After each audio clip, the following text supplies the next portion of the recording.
Final thoughts before Florida, Georgia.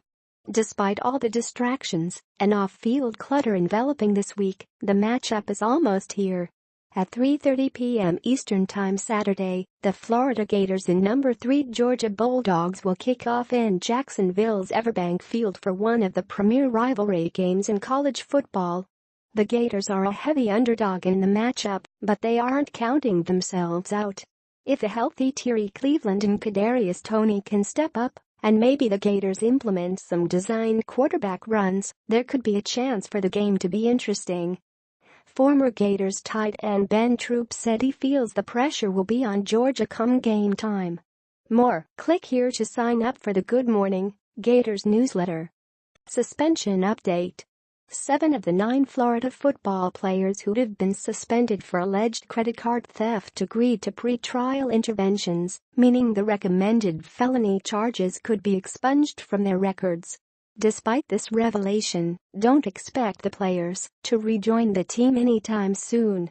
This suspension news, along with coach Jim McElwain's comments earlier in the week regarding death threats to people inside his program, is just the latest example of distractions that have surrounded the program throughout the last 5 years. Could Jim McElwain's job be in jeopardy? Both Gainesville Sun columnist Pat Dooley and former NFL linebacker current college football analyst Jonathan Vilma believe McElwain's days in Gainesville could be numbered.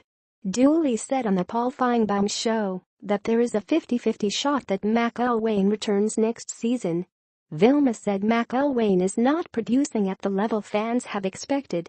In other Florida football news, here's how McElwain should have handled the death threat situation. Will Muschamp is trying to flip Florida commit David Wilson to South Carolina. Soccer falls to South Carolina. The number 17 Gators soccer team fell 1-0 to number 3 South Carolina in its regular season finale on Thursday. The lone goal came in the 80th minute when the Gamecocks' Alik Sabar hit a shot from 12 yards out. With the loss, the Gators will be the number 3 seed in the SEC tournament and will play 6th-seeded Auburn on Tuesday at 3:30 p.m. Eastern Time in Orange Beach, Alabama. Volleyball returns home.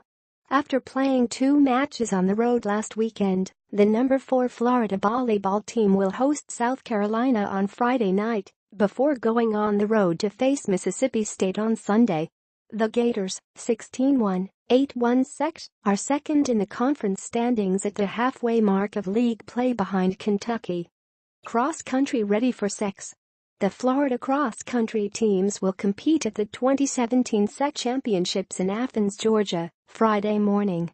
The Gators in the preseason were projected to finish 8th in both races.